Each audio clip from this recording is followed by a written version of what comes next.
Hello friends, good morning, नमस्कार, जय हिंद साथियों।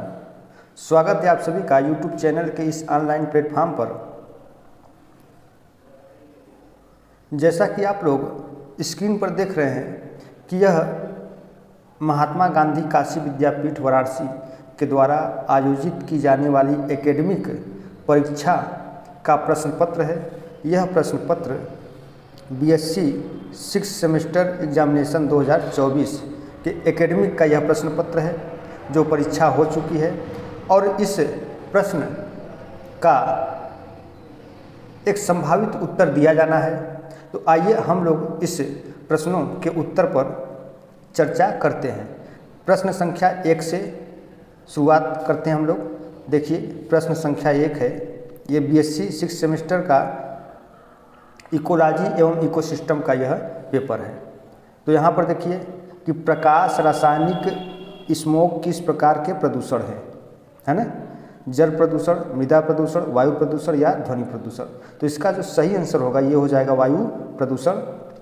प्रकाश रासायनिक स्मोक एक भूरा धूसर धुंध होता है जो हाइड्रोकार्बन और नाइट्रोजन के ऑक्साइड से प्रदूषित वातावरण पर सौर पराबैंगनी विकिरण की क्रिया के कारण होता है। तो इसका राइट आंसर हो गया वायु प्रदूषण। प्रश्न संख्या 2 देखते हैं। PAN का पूर्ण नाम, PAN का पूर्ण नाम प्रशांत एवं एशियाई राष्ट्र, फास्फेट एंड नाइट्रेट, पर ऑक्सी एसिटिल नाइट्रेट, इनमें से कोई नहीं। तो इसका जो सही आंसर है ये है तीसरा ऑप्शन, पर ऑक्सी एसिटिल नाइट्रेट। यह एक प्रकार का नाइट्रेट है जो फोटोकेमिकल स्माग में मौजूद एक द्वितीयक प्रदूषक है। यह एक लेक्रेमेटरी पदार्थ है ना? लेक्रेमेटरी पदार्थ है जो फेफड़ों और आँखों को प्रभावित करता है। तो इसका राइट ऑप्शन नंबर 3 हो जाएगा। आइए अब प्रश्न संख्या 3 पर चलते हैं। ध्वनि प्रदूषण का मापन किस इकाई में किया जाता है? तो ये तो आप सभी लोग जानते हैं कि ध्वनि प्रदूषण का मापन जब भी होगा आपका डेसिबल में ही होगा। अब प्रश्न संख्या 4 को देखते हैं हम लोग। किसी जल स्रोत में उच्च बीओडी क्या दर्शाता है? यानी कि बायोलॉजिकल ऑक्सीजन डिमांड क्या दर्शाता है? अत्यधिक शुद्ध जल, पेड़ पौधों की अधिकता, जल स्रोत में कार्बनिक पदार्थों की अधिकता, इनमें से कोई नहीं। तो इसका राइट ऑप्शन हो जाएगा जल स्रोत में कार्बनिक पदार्थों की अधिकता। जब जल में कार्बनिक पदार्थों की अधिकता हो जाएगी तो वह जल अशुद्ध हो जाएगा, तो वह बीओडी उसी को इंडिकेट करेगा। आइए प्रश्न संख्या 5 पर चलते हैं। एजेंडा 21 किस क्षेत्र से संबंधित है? अंतरिक्ष शोध से, परमाणु ऊर्जा से, सतत विकास से, वायुयान के आवागमन से। तो इसका जो सही आंसर ये सतत विकास हो जाएगा। एजेंडा 21 का निर्धारण उस समय किया गया जब ब्राज़ील के शहर रियो डी जेनेरियो में प्रथम पृथ्वी सम्मेलन हुआ था। तो उस समय एजेंडा 21 का निर्धारण किया गया था। इसके अंतर्गत पर्यावरणीय प्रदूषण को कम करना, पारिस्थितिकी संतुलन को बनाए रखना और सतत विकास आदि कई लक्ष्यों को निर्धारित किया गया था, जिसमें एजेंडा 21 भी था। एजेंडा 21 का जो क्षेत्र संबंधित है इसमें सतत विकास से है।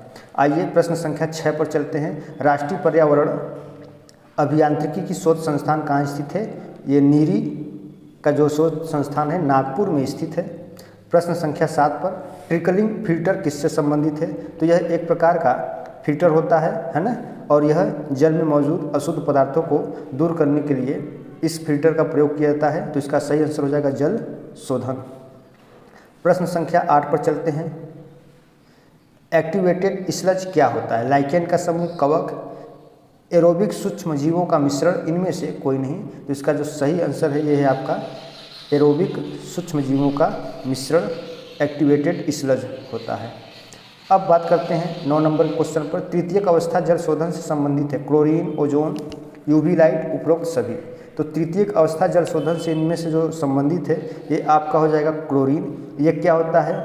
तृतीयक अवस्था जल शोधन। ये कुल 3 प्रकार के स्टेजेस में होते हैं। तो प्राइमरी जो स्टेज होता है वो सॉलिड रिमूवल के लिए, सेकेंडरी स्टेज बैक्टीरियल डिकम्पोजिशन के लिए, और जो टर्शियरी होता है वो एक्स्ट्रा फिल्ट्रेशन से संबंधित है, जिसमें फ्लोरीन, क्लोरीन और नाइट्रेट जैसे विषाक्त पदार्थों को दूर किया जाता है।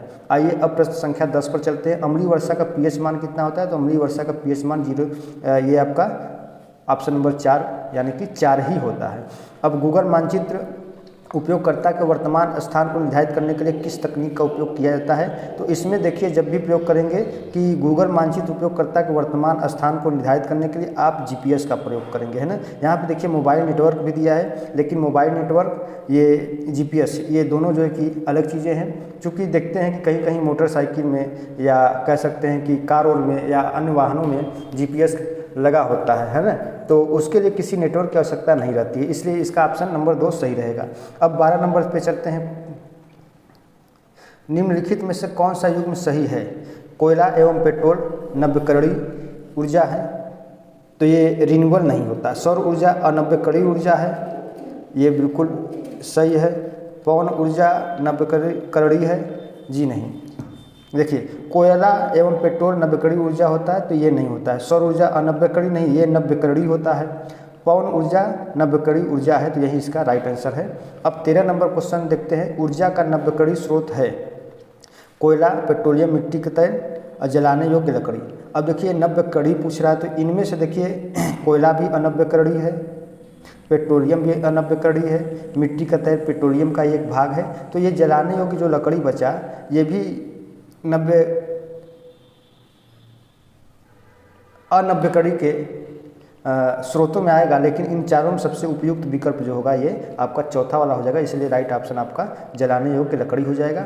और 14 नंबर सवाल देखते हैं। पर्यावरण का बचाव करते हुए विकास जारी रखने की संकल्पना क्या कहलाती है? तो इसी को हम टिकाऊ विकास या सस्टेनेबल डेवलपमेंट के नाम से जानते हैं। अब आइए देखते हैं प्रश्न नंबर 15। निम्न में से कौन सा मृदा अपरदन का कारण है? वनों कटाई, अत्यधिक खनन, पशुओं द्वारा अनियंत्रित चराई, है ना। तो मृदा अपरदन का कारण इनमें से सभी हैं, तो ये आपका राइट ऑप्शन हो जाएगा। अब 16 नंबर क्वेश्चन देखते हैं। रेन वाटर हार्वेस्टिंग के द्वारा किया जाता है मृदा संरक्षण, जल संरक्षण, ऊर्जा संरक्षण, खनिज संरक्षण। तो रेन वाटर हार्वेस्टिंग के द्वारा आपका जल संरक्षण किया जाता है। निम्नलिखित में से कौन रामसर कन्वेंशन से संबंधित है? वन संरक्षण, आर्द्र भूमि, जल संरक्षण, जैव विविधता संरक्षण। तो ये आर्द्र भूमि रामसर कन्वेंशन से संबंधित है, और यह प्रत्येक वर्ष 2 फरवरी को मनाया जाता है। 18 नंबर क्वेश्चन देखते हैं। निम्नलिखित में से कौन सा लघु वन्य उत्पाद है? शहद, पशुओं के लिए घास एवं पत्तियाँ, गोंद, बीज, उपरोक्त सभी। तो इसका राइट ऑप्शन हो जाएगा आपका उपरोक्त सभी हो जाएगा। ईटीए का पूर्ण नाम क्या है? Environment industry association, Europe India association, environmental impact assessment. उपरोक्त में से कोई नहीं, तो इसका जो सही आंसर हो जाएगा मित्र, ये आप लोग का हो जाएगा एनवायरमेंटल इम्पैक्ट असेसमेंट हो जाएगा। 20 नंबर क्वेश्चन अब हम लोग देखते हैं। मानव निर्मित पारिस्थितिकी तंत्र है, तो इनमें से देखिए रिवर है, पॉन्ड है, लेक है, एक्वेरियम है। तो यही इसका मानव निर्मित पारिस्थितिकी तंत्र है। आगे 21 नंबर देखते हैं। पारिस्थितिकी तंत्र के 2 प्रमुख अवयव हैं, तो पारिस्थितिकी तंत्र के जो 2 प्रमुख कंपोनेंट्स हैं वो आपका biotic and abiotic. 22 number question देखते हैं। कार्बन फुटप्रिंट किससे संबंधित है? पौधों द्वारा CO2 के अवशोषण से, पर्यावरण में CO2 की मात्रा से, किसी उत्पाद के निर्माण में उत्सर्जित CO2 से। इनमें से कोई नहीं। तो कार्बन फुटप्रिंट इनमें से आपका पर्यावरण या वायुमंडल में कार्बन की मात्रा से संबंधित है, तो इसका सही आंसर हो जाएगा CO2। अब जो पौधों द्वारा CO2 के अवशोषण, तो इसके लिए कार्बन सिंक का प्रयोग किया जाता है। कार्बन सिंक, ये क्या होता है? कार्बन सिंक होता है, यानी कार्बन की मात्रा को अधिक अवशोषित करने वाला, है ना। तो जितने भी जंगल है, जितने भी कह सकते हैं वनस्पतियाँ हैं, ये कार्बन सिंक का एक सबसे उत्तम उदाहरण माना जाता है, और इसका राइट आंसर हो जाएगा आपका पर्यावरण में CO2 की मात्रा से। 23 नंबर का सवाल है मित्र कि निम्नलिखित में से कौन सा युग्म सही है ना। निम्नलिखित में से कौन सा युग्म सही है? तो इसका जो सही आंसर हो जाएगा आपका उत्पाद पौधे, ये तो बिल्कुल सही है, उत्पादक को पौधे कहा जाता है। प्राथमिक उपभोक्ता सांप, जी नहीं, ये द्वितीयक में आएगा। द्वितीयक उपभोक्ता लोमड़ी, तो ये बिल्कुल सही है, तो 1 और 3 आपका सही हो जाएगा, राइट ऑप्शन 4। अब देखते हैं क्वेश्चन नंबर 24।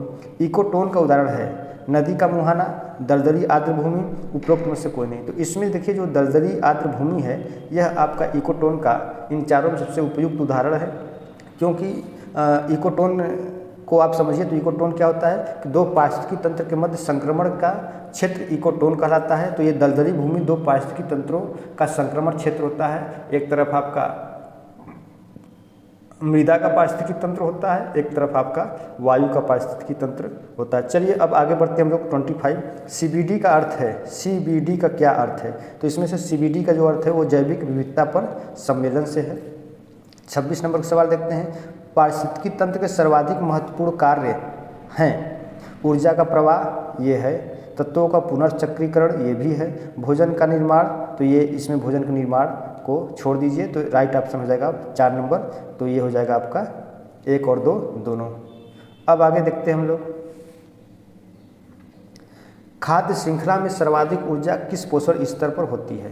तो देखिए खाद्य श्रृंखला में जो सर्वाधिक ऊर्जा होगी वो पोषण स्तर 1 पर होती है। पोषण स्तर 1 पर होती है और पोषण स्तर 1 में उत्पादक को रखा जाता है और पोषण स्तर 2 में प्राथमिक उपभोक्ता को रखा जाता है। अब पोषण स्तर 3 में द्वितीयक उपभोक्ता को रखा जाता है। अब पोषण स्तर 4 में उच्च मांसाहारी या उच्च उपभोक्ता को रखा जाता है। तो ये पोषण स्तर ये उत्पादक पहले पोषण स्तर पर आते हैं और प्राथमिक उपभोक्ता द्वितीयक पोषण स्तर पर, द्वितीयक उपभोक्ता तृतीयक पोषण स्तर पर और शीर्ष उपभोक्ता चौथे पोषण स्तर पर आते हैं। अब हम लोग देखते हैं 28 नंबर का सवाल। पादप अनुक्रमण का सही क्रम है अनाच्छादन, संक्रमण, प्रतिस्पर्धा, प्रतिक्रिया, चरम अवस्था, केवल 2, या अनाच्छादन, संक्रमण, प्रतिस्पर्धा, प्रतिक्रिया और चरम अवस्था। तो पादप अनुक्रमण का जो सही क्रम होता है वो आपका होता है अनाच्छादन, संक्रमण, प्रतिस्पर्धा, प्रतिक्रिया, चरम अवस्था। इसका राइट आंसर हो जाएगा। अब हम लोग बात करते हैं 29 नंबर सवाल कि पीडोजेनेसिस किससे संबंधित है? तो पीडोजेनेसिस आपका यह soil formation and soil erosion और soil formation and soil origin से संबंधित है। तो राइट ऑप्शन नंबर 2 हो जाएगा। राइजोफर किन पौधों में पाया जाता है? तो ये जो राइजोफर होता है ये आपका ये जीरोफाइट पौधों में पाया जाता है। तो इसका राइट ऑप्शन हो जाएगा मरुद्भिद। और हाँ, ये देखिए एकेडमिक एग्जाम BSc 6 सेमेस्टर का यह प्रश्न पत्र है जिसको हल किया जा रहा है और यह प्रश्न पत्र से आप GS के तौर में भी अपनी तैयारी कर सकते हैं। तो इसलिए आप इस प्रश्नों को अच्छे से समझिए और इसका आप लोग भी मेरे साथ साथ उत्तर देने का प्रयास करते रहिए। तालाब के पारिस्थितिक तंत्र में जीवभार पिरामिड का आकार कैसा होता है? तो ये हमेशा इन्वर्टेड होता है, उल्टा होता है। अब बात करते हैं 32 नंबर के सवाल पर। क्या है ये? क्यूटिकल उपस्थित नहीं होती है। तो क्यूटिकल अधिपादप में, जलोद्भिद में, लवणोद्भिद में या मरोद्भिद में। तो जो ये क्यूटिकल होता है यह आपका हाइड्रोफाइट्स में उपस्थित नहीं होता, यानी कि जलोद्भिद में क्यूटिकल एक जो है कि रूट का ये रूट होता है एक तरीके से। चलिए अब आगे हम लोग देखते हैं 33 नंबर। मृदा रूपरेखा की किस परत में मृत कार्बनिक पदार्थ मिलता है? तो O होरिजोन में, A होरिजोन में, B होरिजोन में या C होरिजोन में। तो इसका सही आंसर हो जाएगा आपका A होरिजोन। अब हम लोग चलते हैं क्वेश्चन नंबर 34। बढ़ते आकार के अनुसार कौन सा क्रम सही है ना? ये मृदा का निर्माण का दिया हुआ है कि मृदा के निर्माण में जो आकार होता है ना, तो sand clay silt, silt clay sand, clay silt sand, है ना? तो इसका जो सही आंसर हो जाएगा सिल्ट, क्ले और सैंड। तो इसका राइट आंसर हो जाएगा आपका ऑप्शन नंबर 2। फास्फोरस का प्राकृतिक भंडार क्या है? तो फास्फोरस का प्राकृतिक भंडार क्या, यूँ भी कह सकते हैं कि जितने भी खनिज पदार्थ होते हैं उनका जो प्राकृतिक भंडार होता है वो चट्टानें होती हैं। 36 नंबर के क्वेश्चन पे चलते हैं हम लोग। गंगा के मैदानों में किस प्रकार की मिट्टी पाई जाती है? तो गंगा के मैदानों में ये प्रतिवर्ष गंगा के द्वारा लाई गई बाढ़ के द्वारा जो मृदा का निर्माण होता है उसे हम एलुवियल सॉइल या जलोढ़ मृदा भी कहते हैं। अब आगे बढ़ते हैं हम लोग। माइकोराइजा क्या होता है? शैवाल और कवक का सहजीवी संबंध, पौधों और कवक का सहजीवी संबंध, शैवाल और ब्रायोफाइट का सहजीवी संबंध, उपरोक्त में से कोई नहीं। तो इसका जो सही आंसर हो जाएगा ये आपका हो जाएगा ऑप्शन नंबर 2, पौधों और कवक का सहजीवी संबंध, symbiotic association of plant fungi, ये आपका राइट आंसर है। अब प्रश्न संख्या 38 चलते हैं। मृदा में उपस्थित संपूर्ण जल की मात्रा क्या कहलाती है? इकार्ड, या चेसार्ड, होलार्ड या इनमें से कोई नहीं। तो इसका जो सही है, मृदा में उपस्थित संपूर्ण जल की मात्रा को हम होलार्ड के नाम से जानते हैं। तो इसका राइट ऑप्शन 3 हो जाएगा। 39 नंबर क्वेश्चन हम लोग देखते हैं, निम्नलिखित में से कौन सा मृदा अपरदन का समाधान है? फसल चक्र, सीढ़ीदार खेत बनाना, मिल्चिंग, उपरोक्त सभी। तो इनमें से देखिए मृदा अपरदन का जो समाधान होगा ये उपरोक्त सभी होगा, ऑल ऑफ द एबव। प्रश्न संख्या 40, नाइट्रोजन के स्थिरीकरण में सहायक है नीलहरी शैवाल, दलहनी फसलें, उपरोक्त में से कोई नहीं, 1 और 2 दोनों। तो इसका राइट ऑप्शन हो जाएगा आपका ऑप्शन नंबर 3, 1 और 2 दोनों हो जाएगा। अब चलते हैं 41 नंबर सवाल पे, एक ही प्रजाति के जीवों में किस प्रकार की विविधता पाई जाती है? तो एक ही प्रकार के जीवों में जब भी विविधता पाई जाएगी ये आनुवंशिकी विविधता पाई जाएगी, तो जेनेटिक डाइवर्सिटी हो जाएगा। वह प्रक्रिया जिसके द्वारा पौधों को कार्बनिक पदार्थों से आवश्यक तत्व प्राप्त होते हैं प्रकाश संश्लेषण कहलाता है, या वाष्पोत्सर्जन या श्वसन या मिनरलाइजेशन। तो प्रकाश संश्लेषण इसका राइट ऑप्शन हो जाएगा, फोटोसिंथेसिस। अब हम लोग बढ़ते हैं 43 नंबर के क्वेश्चन पर, पारिस्थितिकी पर्यटन में किस प्रकार के जैव विविधता मूल्यों का उपयोग किया जाता है? सामाजिक मूल्य, नैतिक मूल्य, सौंदर्य मूल्य, वैकल्पिक मूल्य। तो इसका देखिए जो इन चारों में जो उपयुक्त ऑप्शन है ये आपका इथिकल वैल्यू हो जाएगा, आपका नैतिक मूल्य। इसका आपका सही आंसर हो जाएगा नैतिक मूल्य, इथिकल वैल्यू। अब इसके बाद हम लोग 44 नंबर क्वेश्चन देखते हैं, वर्तमान समय में भारत में कितने जैव विविधता हॉटस्पॉट हैं? 2 हैं, 4 हैं, 1 है, 3 है। तो इसका जो वर्तमान समय में जो आपका बायोडाइवर्सिटी हॉटस्पॉट है ये क्या है? ये 4 है। तो राइट ऑप्शन 2 वाला हो जाएगा, 4 हो जाएगा। चारों का मैं नाम बता दे रहा हूँ। तो इन चारों का जो नाम है वो हिमालयन रीजन है ना, पहला हो गया हिमालयन रीजन, हिमालयन रीजन, दूसरा आपका हो जाएगा वेस्टर्न घाट है ना, वेस्टर्न घाट, तीसरा आपका हो जाएगा इंडो बर्मा रीजन, और चौथा हो जाएगा सुंडालैंड। चौथा क्या हो जाएगा? सुंडालैंड। अब आगे चलते हैं, आप लोग कमेंट में बताइएगा इस समय विश्व में कुल कितने जैव विविधता हॉटस्पॉट हैं, कमेंट में ज़रूर बताइएगा। 45 नंबर सवाल, इनमें से कौन सी प्रजाति भारतीय मूल की है? भारतीय मूल की है nepenthes khasiana, azadirachta indica, mangifera indica, उपरोक्त सभी। तो इनमें से देखिए जो उपरोक्त सभी ये चारों ये प्रजातियां भारतीय मूल की हैं। अब देखिए ये जो आपका नेपेंथिस खासियाना है, ये देखिए ये सभी जो नाम है nepenthes khasiana, azadirachta indica, mangifera indica, ये सभी साइंटिफिक नेम है। तो ये जो नेपेंथिस खासियाना है यह घटपर्णी पौधा का साइंटिफिक नाम है। अजय डिरेक्टा इंडिका यह नीम के पेड़ का साइंटिफिक नेम है।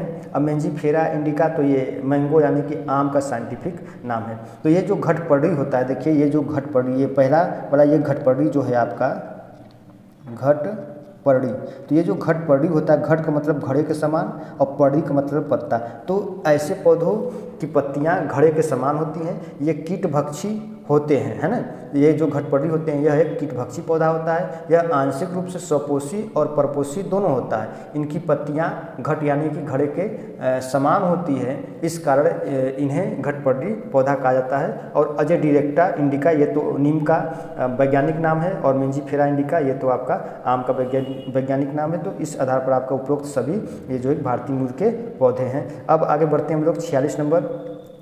और हाँ, थोड़ा सा एक चीज़ और मैं बता दूं आपको कि ये जो नेपेंथिस खासियाना घटपर्णी पौधा होता है यह प्रमुख रूप से भारत में मध्य अक्षांशों के ऊंचे भागों में पठारों पर पाया जाता है। यह मुख्य रूप से मेघालय के शिलांग पठार पर, गारो, खासी और जयंती पहाड़ियों में पाया जाता है। अब आइए दोस्त हम लोग बात करते हैं 46 नंबर क्वेश्चन पर। विलुप्तप्राय प्रजातियों की लाल सूची तैयार की जाती है किसके द्वारा? तो ये IUCN के द्वारा तैयार की जाती है। अब बात करते हैं हम लोग 47 नंबर क्वेश्चन। वनस्पतिक उद्यान किस प्रकार के संरक्षण का उदाहरण है? तो ये आपका हो जाएगा, आपका जो सही आंसर होगा वो यथास्थान संरक्षण हो जाएगा है ना। वनस्पतिक उद्यान यथास्थान या इन सिटू कंजर्वेशन होता है। तो इन सिटू होता है और एक XC2 होता है। ठीक है, चलिए अब आगे हम लोग चलते हैं। निम्न में से कौन सा कारक जैव विविधता के लिए हानिकारक है? प्रदूषण, जलवायु परिवर्तन, भूमि उपयोग में परिवर्तन या उपरोक्त सभी? तो इनमें से आपका उपरोक्त सभी राइट आंसर हो जाएगा। अब बात करते हैं 49 नंबर, कूनो राष्ट्रीय उद्यान किसके लिए प्रसिद्ध है? तो ये कूनो आपका शेर यानी कि लायन के लिए जाना जाता है। FAO का पूरा नाम क्या है? तो खाद्य एवं कृषि संगठन, यानी कि कह सकते हैं कि फूड एंड एग्रीकल्चर ऑर्गेनाइजेशन। अब 51 नंबर का सवाल हम लोग देखते हैं, दुधवा राष्ट्रीय उद्यान किस जिले में है? तो ये दुधवा राष्ट्रीय उद्यान आपका लखीमपुर खीरी में स्थित है, उत्तर प्रदेश के। आगे हम लोग बढ़ते हैं, हेमिस उच्च पर्वतीय नेशनल पार्क में किस प्रकार की वनस्पतियाँ पाई जाती है? तो ये अल्पाइन प्रकार की वनस्पति पाई जाएगी, यह लद्दाख में है। अब आगे हम लोग चलते हैं, आकार के अनुसार भारत का सबसे बड़ा जीव भौगोलिक क्षेत्र कौन सा होगा? तो इन चारों में जो आपका दिख रहा है, ये यहाँ पर इन चारों में जो आपका दक्कन प्रायद्वीपीय क्षेत्र है ना, दक्कन पेनिनसुलर रीजन, ये यहाँ पर आपका सबसे बड़ा भौगोलिक क्षेत्र होगा। अब आइए 54 नंबर क्वेश्चन पे हम लोग चलते हैं, निम्नलिखित में से कौन मैंग्रोव वनस्पति के लिए प्रसिद्ध है? गिर national park, Sundarban, Kanha national park, Chambal national park. तो ये जो मैंग्रोव वनस्पति के लिए आपका सुंदरबन प्रसिद्ध है। आगे बढ़ते हैं, चंद्रप्रभा वन्यजीव अभ्यारण्य किस जिले में स्थित है? तो यह उत्तर प्रदेश के चंदौली जिले में स्थित है। और जो लोग यहाँ जाना चाहते हैं तो ये आप जा सकते हैं देवदरी और राजदरी, है ना। तो देवदरी, राजदरी ये आपका चंद्रप्रभा वन्यजीव अभ्यारण्य ही है। अब आइए हम लोग बात करते हैं, वर्तमान समय में भारत में कितने बायोस्फीयर रिजर्व हैं? तो ये इस समय कुल 18 बायोस्फीयर रिजर्व हैं। अब बात करते हैं हम लोग 57 नंबर क्वेश्चन पर, ग्रेनाइट, डिओराइट तथा बेसाल्ट किसका उदाहरण है? तो ये आपका आग्नेय चट्टान का उदाहरण है। अब हम लोग बात करते हैं क्वेश्चन नंबर 58, कांटेदार वनों और झाड़ियों में पत्तियां छोटी एवं मोटी होती है, क्यों? क्योंकि ये वाष्पोत्सर्जन को कम कर सके, इसलिए। तो राइट ऑप्शन आपका हो जाएगा ऑप्शन नंबर दूसरा हो जाएगा। अब बात करते हैं हम लोग क्वेश्चन नंबर 59 पर कि ISO 14000 निम्न में से किससे संबंधित है? तो इसका जो सही आंसर है आपका, आइए ऑप्शन देखते हैं, पर्यावरणीय प्रबंधन से, भोजन के प्रबंधन से, वाहनों के प्रबंधन से, कृषि प्रबंधन से। तो ये पर्यावरणीय प्रबंधन से हो जाएगा। फिर 60 नंबर क्वेश्चन है, BIS इको मार्क उन भारतीय उत्पादों को दिया जाता है जो शुद्ध एवं मिलावट रहित हो, पर्यावरण के प्रति मैत्रीपूर्ण हो, प्रोटीन समृद्ध हो, आर्थिक दृष्टि से व्यवहार्य हो। तो ये पर्यावरण के प्रति जो मैत्रीपूर्ण हो गए वहीं।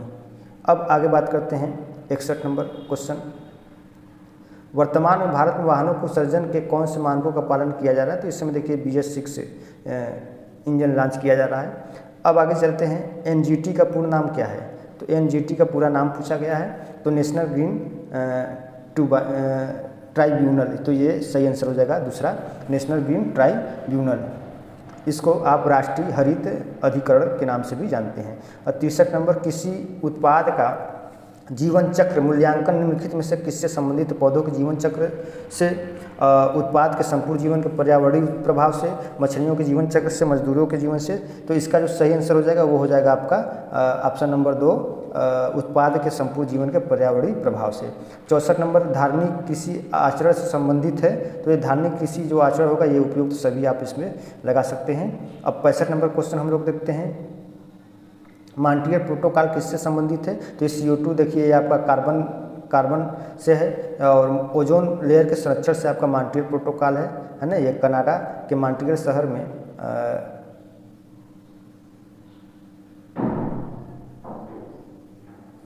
चलिए अब आगे बढ़ते हैं, 66 नंबर का सवाल देखते हैं, कार्बन क्रेडिट की संकल्पना निम्न में से किस सम्मेलन में प्रस्तुत की गई थी? तो देखिए अभी मैंने बताया था, तो ये क्योटो प्रोटोकॉल, ये जापान का एक शहर है क्योटो। 67 नंबर, बायो स्क्रबर का प्रयोग किसके लिए किया जाता है? मृदा प्रदूषण नियंत्रण के लिए, मृदा प्रदूषण नियंत्रण के लिए, जल प्रदूषण नियंत्रण के लिए, वायु प्रदूषण नियंत्रण के लिए, उपरोक्त में से कोई नहीं। तो इसका सही आंसर हो जाएगा आपका वायु प्रदूषण नियंत्रण के लिए। 68 नंबर, CNG का पूरा नाम क्या होता है? तो एक कंप्रेस्ड नेचुरल गैस होता है। फिर उसके बाद हम लोग बात करते हैं 69 नंबर क्वेश्चन, CPCB का पूरा नाम क्या है? Central petroleum control board, central pollution control board. उपरोक्त में से 1 और 2 दोनों है, उपरोक्त में से कोई नहीं। तो देखिए यहाँ पर जो पेपर का नाम है, शीर्षक का नाम है आपका इकोलॉजी एवं इकोसिस्टम के हिसाब से, तो ये आपका दोनों नहीं आएगा, ये आपका ये दोनों गलत हो जाएगा, है ना। तो यही बच्चा आपका उपरोक्त में से कोई नहीं। तो इसका जो पूरा नाम होता है ये आपका ये पूरा नाम होता है इसका केंद्रीय प्रदूषण नियंत्रण बोर्ड, यानी कि सेंट्रल पॉल्यूशन नियंत्रण को कंट्रोल बोर्ड, है ना, सेंट्रल पॉल्यूशन कंट्रोल बोर्ड होगा ये। चलिए अब हम लोग आगे बढ़ते हैं, 70 नंबर सवाल देखते हैं। बायो रेमेडिएशन का क्या अर्थ है ना। तो इसमें सूक्ष्म जीवों के द्वारा हानिकारक तत्वों को दूर करना, जल के द्वारा हानिकारक तत्वों को बहा देना, पौधों के द्वारा हानिकारक तत्वों को दूर करना, 1 और 3 दोनों। तो सही आंसर हो जाएगा आपका 1 और 3 दोनों, पहला और तीसरा हो जाएगा। अब प्रश्न संख्या 71, वायुमंडल की सबसे निचली परत को क्या कहते हैं। तो वायुमंडल की सबसे निचली जो परत होती है क्षोभमंडल, फिर इसके बाद समताप मंडल, फिर इसके बाद मध्यमंडल, फिर इसके बाद बहिर्मंडल होता है। अब आगे हम लोग बढ़ते हैं, क्वेश्चन नंबर 72, वर्ल्ड वेटलैंड दिवस कब मनाया जाता है। तो ये 2 फरवरी को मनाया जाता है। 73 नंबर क्वेश्चन लेते हैं, निम्न में से कौन सी गैस ओजोन परत के क्षरण के लिए जिम्मेदार है।